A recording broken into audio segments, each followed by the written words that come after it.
to the podcast run by international relations magazine Układ Sił, Balance of Power. Recently, we are seeing many developments concerning migrations. Borders are enforced, but this time they are inner borders of Schengen area. And I asked Rebeccą Schoenenbach, chairwoman of the Veto for the Rechtsstaat think tank, to talk about recent developments. So with Rebecca, we have been discussing migration since years and working on proposals to solve that problem. Hi, Rebecca. Thank you for accepting the invitation. Thank you for having me. I don't want to hold you responsible for the government's decisions, but I just want to bring some clarity to those processes, because I remember we were talking like 1.5 years ago at the Free Sea One Opportunity Conference that German society is more and more anxious about growing illegal migrations, and we said that so far those migrants that time were moving through Free Sea region and reaching Germany, but there is a risk that Germany will take some measures, and now we see that we have declaration, in fact, that there is introduction of controls, mobile, random, but still on the Polish, German and Polish-Czech borders. German-Czech borders. What is the reason that now German federal government took that measure? Because the pressure was like since year. I saw the demands from eastern lands, and I had demands from Polish unions. So why now? So, well, I think it only became a hot topic about 1 or 2 months ago in Germany, although the numbers were rising already when we talked 1.5 years ago. It didn't really made it to headlines until 1 or 2 months ago. So when the numbers are really, really high, and then we had a development that since a couple of months, the interior ministers of the Länder of Germany pressure the federal interior minister to do something, because they say that they can't cope with the numbers of refugees anymore. So on the Länder level and on the local level, the mayors of cities, for example, say this is enough. We don't have the resources. We can't feed them. We can't shelter them. So we have to do something. And they put a lot of pressure on the government to change something. And then it also made headlines, because even when they complained, it wasn't a hot topic in Germany.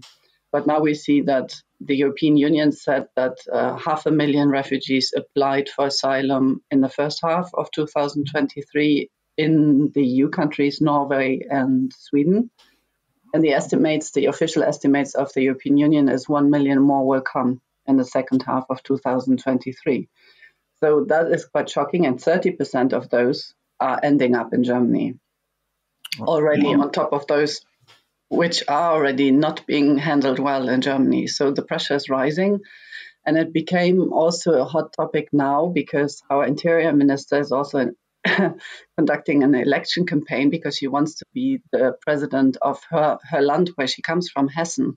So she's in an election campaign, and she also wanted to make a strong stand now on migration. And then on the European level, everybody is trying to reach an agreement about a common system of asylum. So it's these two things. One is the European Union, pressure from Poland, from Hungary, from different other countries like Italy, where most of the migrants arrive. And then, of course, the internal process of election campaigns and so on.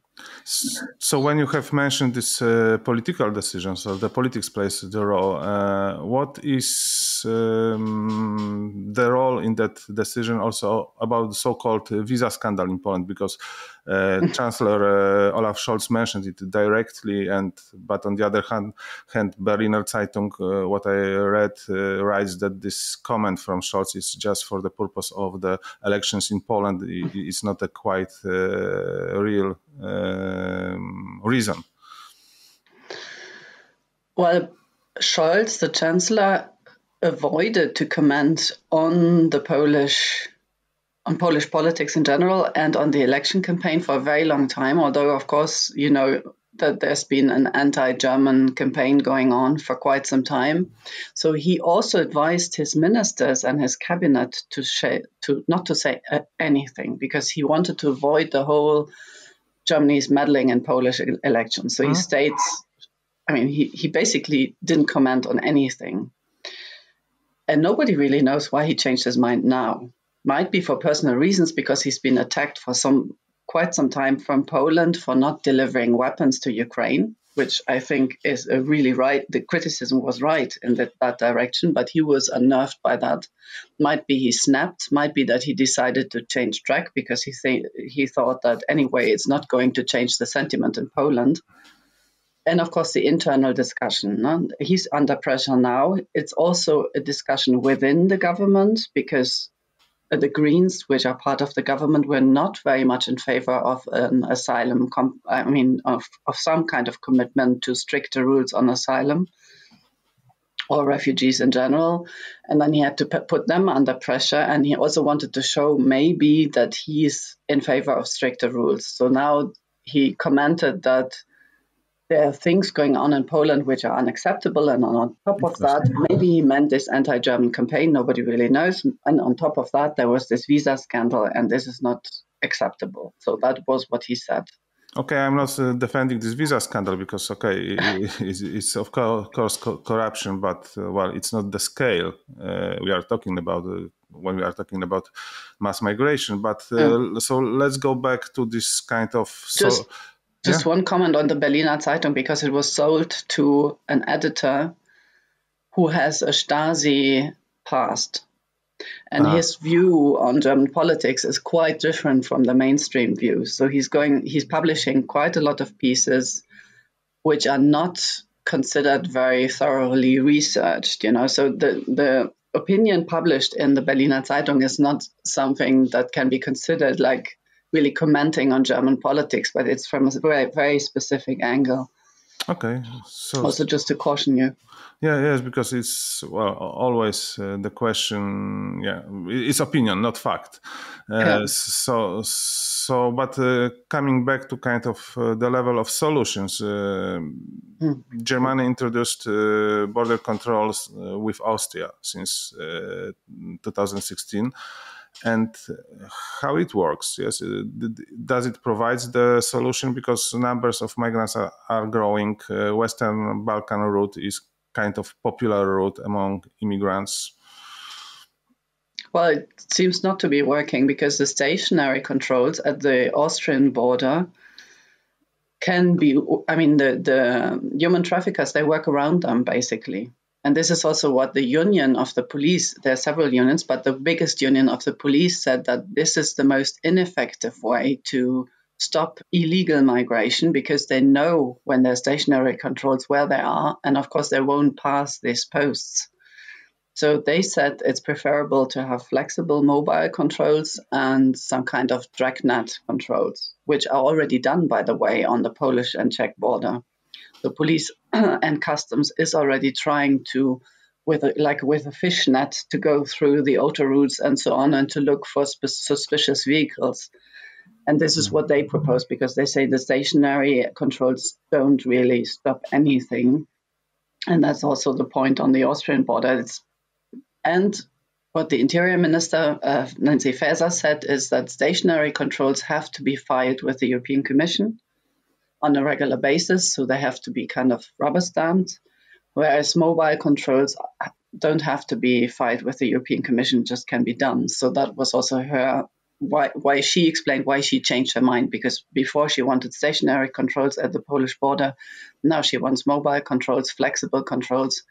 Nobody really knows what that means. Either it's this dragnet control, or, some journalists also mocked her for saying flexible. Does it mean Mondays from 9 to 12 and Friday it's in the afternoon? What does it mean flexible? But of course she means that you can, pick on certain routes and also within the country, not only on the border, but also behind the border in Germany, even in Berlin, try to control vehicles and so on. I think, as far as I know, it's also before the country. So in Czech Republic, German police is also working with Czech police to exactly. Yes, they already have agreements, especially with the Czech Republic, the Bavarian police and the police of the Czech Republic. They also have agreements, and they do that in cooperation already. And also, they want to reach an agreement with Poland.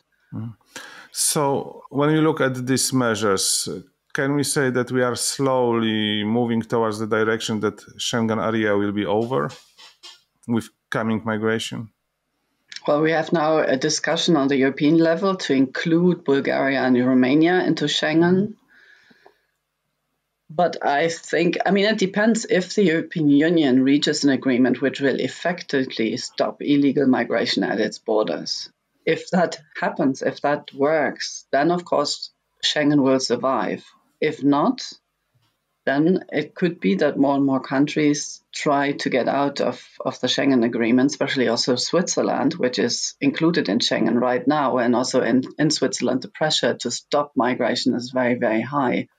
Yeah, we are not talking only about Poland and Czech Republic and Germany, but we are also talking about, in example, France and Italy, that are also another border controls. So it depends if there is an agreement reached and enforced that will stop effectively illegal migrants. And if not, then probably Schengen will come under pressure. So, you mentioned this new migration pact because the Chancellor Scholz promises that asylum applications should be processed in Poland as a country of the first entry. And the new migration pact has kind of proposal to speed up returns to the EU member state that is the first country of entry.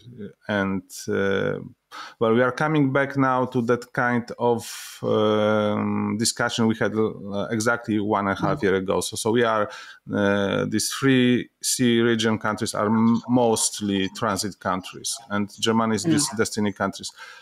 How this solution can be long-standing, because I don't think that our countries will accept that idea of being a country where majority of migrants willing to go, in fact, to the Western Europe will stay and will be kept there. Probably Italy has the same problem, Greece also. Well, there are 3 components of this migration pact. The first is this centers of asylum at the border, which would be Italy, Poland, and so on, which those who are supposed not to have a good chance of asylum or falling under the Geneva Convention should be processed there within 6 months. And the theory is that if those who have a good chance, like Syrians, are let through, then only a few people will arrive in this kind of centers and be kept there and then sent back quickly. And that this would have the effect that less people will arrive. That is the theory. The second component is a reallocation program for those who have a good chance. So Syrians and others who Afghans and so on, who have a really good chance to get asylum or a Geneva Convention status, will be allocated within the EU on a flexible basis, where you can also buy yourselves out. At the moment, there's talk about 20,000 euros per person that you can say, no, we don't accept it, but we come to contribute financially. If that will work, I don't know, but that is being discussed. And the third component is repatriation, deportation to the home countries and to transit countries and to third countries, safe third countries. So this is what is being discussed. Within Germany, the first component with the centers, the asylum centers, is the hottest topic, because the Greens, who are part of the government coalition, are strictly against it for quite some time, and they're now shifting. So the foreign minister said, okay, we have to accept it, but only for adults, not for minors. Quite a large part of those arriving are minors or pretending to be minors, whichever way you want to see it. So that would effectively undermine this. Then this week, the Chancellor Scholz told her in a closed cabinet session, but was reported from several members of the cabinet session, that Scholz told her, you have to accept this compromise, you have to agree, otherwise the government will be in danger and also the asylum system will be in danger. So now they're shifting to saying yes, and they shifted the argument from these people will be held forever in Poland and Italy and not treated rightly to, but this will go now very, very fast. They will be processed very fast, and it will alleviate the pressure on Italy and Poland. So, of course, nobody really knows how this works out, because the biggest question is, will it be enforced? And then how will Poland and Italy handle the migrants, and how can they be helped to handle? And of course, from a German perspective, nobody really would say it that clearly, but of course, Germany tries to get less of those numbers. So they want, of course, to enforce regulation where migrants end up, or even asylum, those who have rightfully asylum end up in Poland, Italy, and so on, more than in Germany. But if that is really something that you can do, I don't think this will hold, because the moment people get asylum or a status under the Geneva Convention, they will move on if they want to. Yeah. And there are pull factors, which, of course, have been disputed in Germany as well, but there are pull factors like social services and so on that will trigger most of them to end up in Germany anyway. So I don't think that will work. Yeah. The only thing that would work is to really send people back who have no right either to asylum or the Geneva Convention, but that hasn't happened yet. So we will see if they reach a compromise. I was interviewing recently Professor Ruud Koopmans on his new book, Asylum Lottery, and we were discussing also these proposals, and he said that and what he also says in book and probably in numerous interviews in Germany, that the main solution is this repatriation, deportation to these third countries, safe countries, the countries of origin. And we know Poland has, what can I say of Poland, has no experience in that, in this managing this mass stream of deportations and relations with also those countries. Italy is not doing well, and if we look at the Frontex statistics, majority of countries are doing poor. Is this kind of EU solution, leverage that we can use to make this working? Because Koopmans says that if that will not work, this whole asylum reform will not work. Probably he's right on that point, because, I mean, even the architect of the German-Turkish deal says the same. He says that we have to repatriate, and if it's not possible to do deportations to the home countries, then we have to pressure third countries to receive those, be it Rwanda, be it other states. But the key to stop the pull factor is deportations, and they are not being realized now at the moment. So I think if all the European countries would agree on that point, and it's actually in the coalition contract of the German government, is deportation to third countries. So they already talked about that 2 years ago, unnoticed by most of the German public, but they agreed on that point. So if they would agree now to declare more countries safe as home countries, which is also being discussed now, especially, I mean, they declared Georgia and Moldova as safe countries. Now Tunisia, Morocco, and Algeria are discussed as safe countries, but also then the possibility to have third countries accepting deportations, receiving refugees, if that is going to be accepted and then done. But then the problem is also that at the moment, 2 of 3 deportations are being aborted, either because the pilots refuse to fly, because the police says the violence is too strong. We had the same, yes. Exactly. So even if there are third countries accepting refugees, the question is if it's feasible to really go through with the deportations.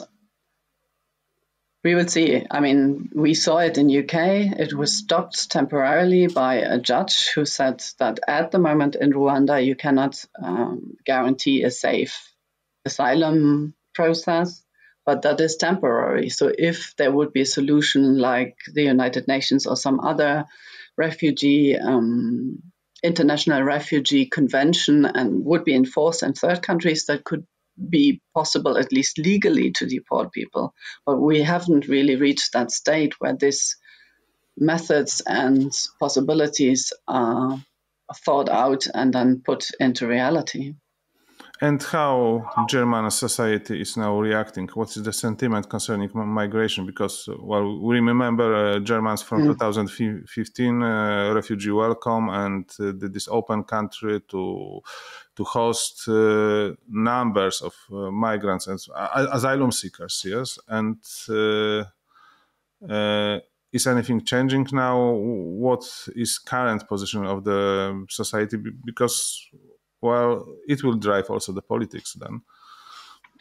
Well, the polls show a shift in the opinion of Germans. Even voters for the Green Party, who's most strongly opposed against any compromise on asylum and migration, now say like 70% of those say that we need stricter rules on asylum and migration.